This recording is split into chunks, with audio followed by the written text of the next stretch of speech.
That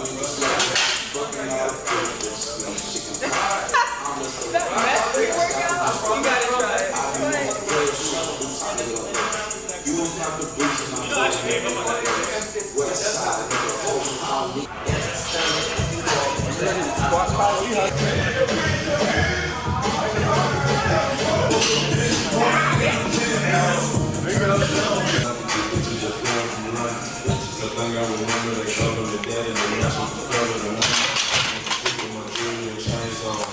Alright guys, what is up? Marcellus Williams, aka TheSwolefessor, here to teach you on health, fitness, social well-being.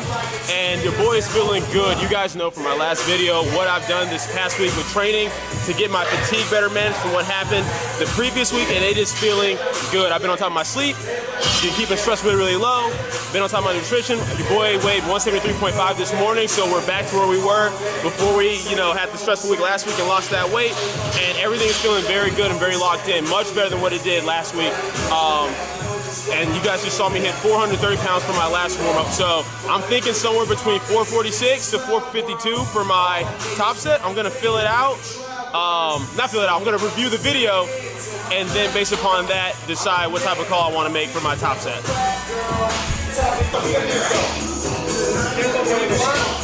Red. Yup. Just 3 reds. Okay. I was like, you want another one? No, I'm not. No. Let's just go for 2 reds to 5. Yeah, that'll be great. That sounds like a high video. Stand up there. Get up. Easy. Yep. Let's go. Let's go. Get up. Let's go. Solid. Let's go. Come on now. Come on, Marshall. Everybody can do this shit. And up. Yep. Oh, yeah.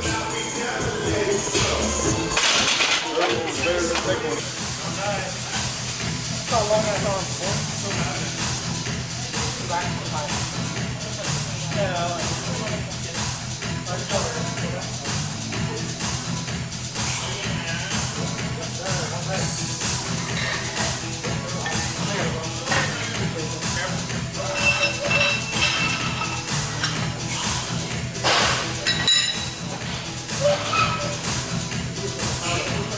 Things out of here, water, you always I got a lot of you.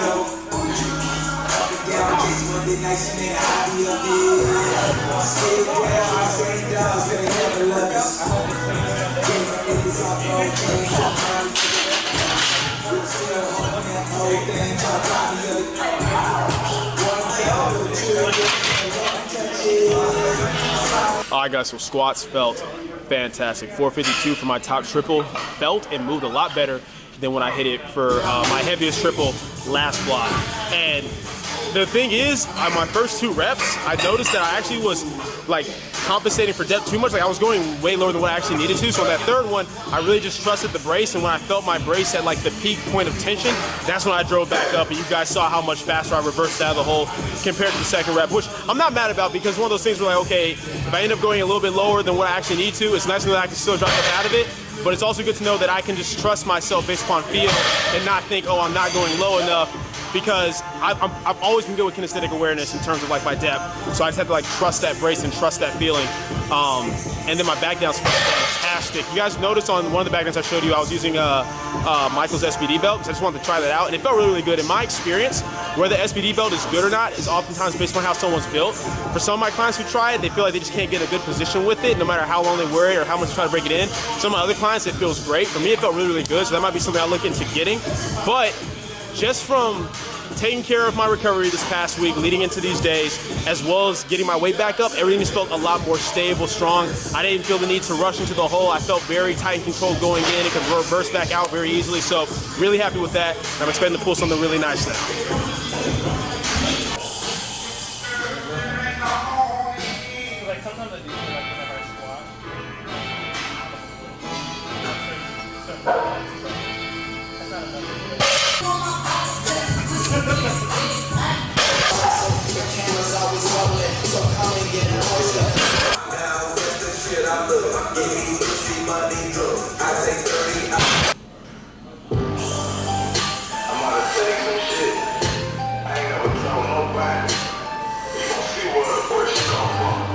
See where all the pain, all the hate is come from.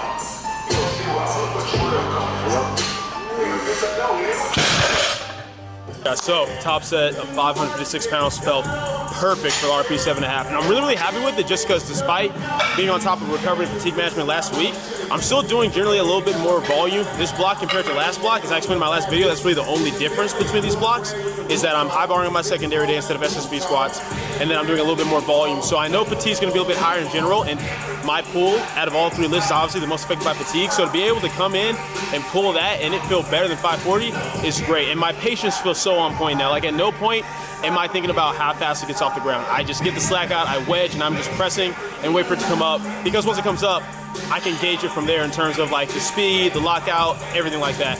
So next we've got 490 pounds for a 5x2, which will be the heaviest I've ever done for back downs on deadlift. So excited for that.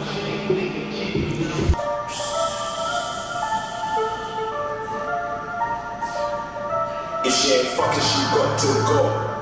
Tell her don't waste my time. Police wanna stop me, search my clothes. Tell her don't waste my time. If it ain't money, I ain't gonna go. Tell her don't waste my time. Waste my ruffling. Alright guys, so back downs on deadlifts felt really good. Like I said, that's the most I've ever done for back down sets.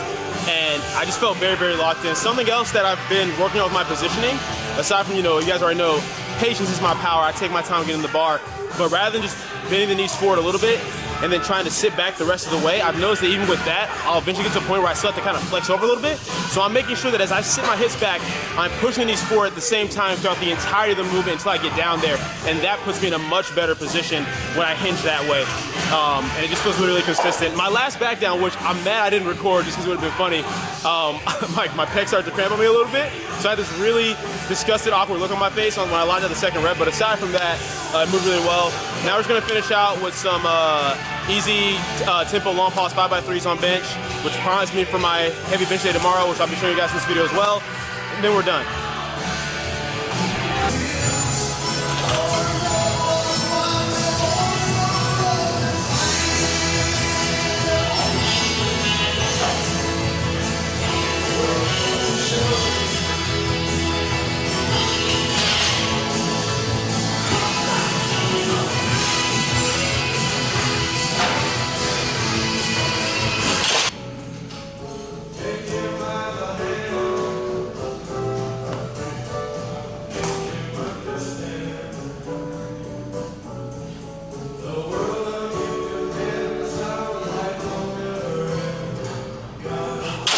Alright, so you guys just saw my first and last set of my 3-count tempo, 2-count pause 5x3 with 270 pounds, which means like 72% of my warm max. That's the heaviest I've gone on this day, which is like, the lightest bench day out of my 4 bench days of the week. And it felt like nothing, which makes me feel really good for pushing things tomorrow, my primary bench day. So really happy about that. But yeah, that's all I got to say about today. I'll see you tomorrow.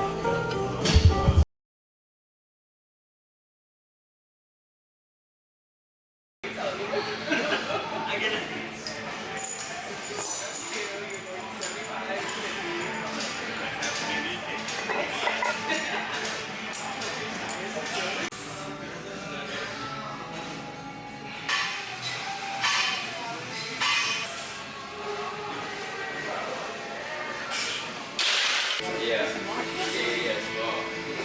Well, I'll go there when I'm like, I got 80 something fitness, 32 because I got all of them up here. That's going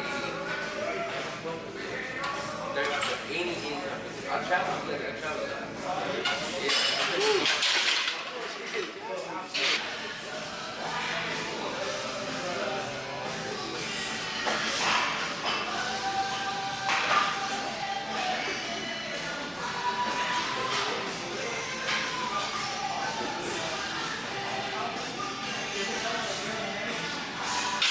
Alright guys, so bench actually went well on all. So I went for 347 for my top triple, just because as you guys saw, my one motion moved very well. I felt really good, and I hit 336 last week. Now, not getting it for that third rep had nothing to do with fatigue or the fatigue slipping off. It just wasn't there for that third rep, and I have to keep in mind that for me, like, the difference of what I can do for even a double and triple is just huge, simply due to the fact that it's maintaining that position and tension for multiple reps with that longer range of motion, since I don't have like the biggest arch or like a max grip or anything like that. And the first rest felt really, really good, but it's just crazy how from rep 2 to rep 3, it went from feeling like, you know, like RP 7.5, 8 to like RP, yo, get this off me. So, I'm not upset with it though. Last block I hit 341 for my best triple, and then when I tried 352 at the end of after the week after that, I only got it for a double. So to hit 347 and know that it's still I couldn't quite get it for a triple, just kind of lets me know, okay, that's kind of about where I'm at right now with the triples. Like I said, with rerunning this block, so now I might be trying to transition into doubles while continuing to build up the volume, build up more mass, so that the strength can keep going up. But what's really cool is at this point I'm very confident that I can smash 375 for a single. Just to be hitting what I'm hitting now and knowing that my last best single was 370, I'm very confident that I'm hitting like, you know, 6 more pounds than that for an all-out 1 rep max, whatever, get back to singles. Back downs felt pretty good all in all. One thing that I will say is that, like I said, just due to doing more volume in general, my top end's going to be masked a little bit more, which is fine. At the end of the day, those top sets are just kind of maintain fitness, keep myself acclimated to being under certain loads. But the back down work, the volume, that's where I'm really building. So to see that continue to progress is awesome. So really, really happy with that. But next, we're going to knock out these accessories, get that craftsmanship going, and then we're done. All right, guys, so finishing this video out with the voiceover. Right now, you guys are obviously seeing my accessory work. That was, you know, came after my primary bench day. And then after that, you guys are going to be seeing pretty much my primary work that was done throughout the rest of the week. So you're going to see that I hit a high bar squat PR on my secondary squat day on Monday. I hit a set of 5 PR on bench. It's supposed to be a set of 6, but you guys are going to see what happened on the 6th rep, but still a set of 5 PR on a bench on my secondary bench day on Tuesday. Then on Wednesday, you're going to see that on my secondary deadlift day, I hit a PR set of 3. And then on my final training day of the week on Thursday, my tertiary bench day, you guys are going to see that I hit a PR set of 7 on Larson press. And this just made me feel really, really good, guys, just because, like, as I explained in the past couple of videos, you know, what I did to, you know, manage my fatigue the previous week after a high stress week when my fatigue's really high, seeing that paid off to where I was able to come in and, you know, match what I did the previous block for my top triples, but hit them with more ease, and then come in and hit these secondary and tertiary day PRs was just really, really encouraging to know that, you know, I am at this point where I can pinpoint things like that I need to adjust within a block and then go from there. Because, you know, as a coach, that's very, very easy to do with my athletes, just because, like, I can be an objective pair of eyes for them, right? Like, I can look at them, see the numbers, see the data, see the information they're putting in, ask them the right questions, see how they're feeling, and make the adjustments needed. But it's very, very difficult to be as objective with yourself. Now, thankfully, you know, I have a coach myself, Brad, who's, you know, always, like, you know, a second pair of eyes for me as well. But at the end of the day, it's one of these things where I still have to, like, be smart and, you know, what I say to him and what information I'm giving him so that we can know what type of adjustments to make. And oftentimes when it comes to, like, the adjustments that I'm making within the block myself, oftentimes that's based upon how I'm feeling that week or what I feel I need to do the day of. And because Brad trusts me enough to do that, just due to, you know, how long I've been lifting and the experience that I have with coaching others, he trusts me to do that. And it's just really encouraging to know that I'm at a point where I have a pretty good idea of what I need to do and when, just because that's to me like a very valuable skill, just because it can be really easy to get so caught up on what's written on paper, written on the programming, and you can have this fear of, like, oh, I don't want to pull back right now, I'm not supposed to pull back right now, I don't want to go back right now. But in doing so, it's allowed me to finish this, you know, this rerunning of the previous block pretty much in a very, very strong fashion. So I'm very excited about that. Excited to kind of swing into the next phase of training where I know we're going to be doing doubles on my primary days, and then we'll see what the setup is on the secondary days. But I'm just very, very happy about it. And beyond that, guys, what I just wanted to talk to you about briefly was the fact that I really am enjoying every single day of training right now, in the sense of there's not a single training day that I don't look forward to. There's not a single accessory movement that I have that I'm not enjoying, even the ones that are really tough, like, you know, when I have sets of like 12 or 15 on belt squats or something like that. I'm just loving every single day. And I believe that's a big part of why I've been progressing recently at the rate that I have been the past couple of blocks, just because I've really been looking forward to training. After everything happened, you know, with the shutdown and kind of being, you know, still being able to train in garages and stuff like that, but being kind of limited with what all I could do, I've just felt really on fire since being back in the actual gym. And I feel like that is what's just played a very big role. As I've told you guys before, at the end of the day, yes, a lot of people were kind of like, hey, if I'm doing what's optimal, what's efficient, then I'm going to be happy, I'm going to progress. But as I've also said, there's some of you where if you're not enjoying it, you're just not going to push it as much. So I strongly recommend that you guys evaluate what your goals are, evaluate what options you have to reach your goals in terms of how you train, how you program, and just go with what you think you're going to enjoy the most. Even if there's an option that's a little bit more efficient, so long as what you're doing is effective, so long as it works and you're having fun with it, that is going to be so much more beneficial for you. You're going to stick with it long term. You're going to be consistent. You're not going to have to deal with burnout. And in my opinion, that is probably one of the biggest things that really screws people over in the long run, is that they don't stay consistent. There's all these times where maybe you can be doing what's efficient or doing what's beneficial, right? But you just get to a point where you get tired of pushing. You don't push things as hard as you could be, or when you're not progressing at quite the rate you want, even though you know you're doing everything right, you just don't care about your training as much. Well, when you enjoy your training, even if you're not progressing super fast all the time, which we know isn't realistic anyway, especially the longer you've been doing this, it doesn't matter, because you just look forward to the process. You look forward to going in there and doing what you need to do. And that's how I feel right now. Like, whether it's a top set of 3 on bench, top set of 6, top set of 7 Larson press, high bar squats, whatever it is, it's just really, really fun for me right now to be pushing every single day, while still being realistic with knowing what each day is for, but just enjoying the process of pushing every single day. And I think that's been a big part of what's been helping me recently. I think that's been a big difference between how I'm training now versus how I was training before. Even with the fact that I'm now training 6 days a week, where I'm in the gym more often, but my days are just a little bit shorter, even that has helped me a lot. That slight change, even though the total workload I'm doing between 6 days compared to when I was training 5 days really isn't all that different.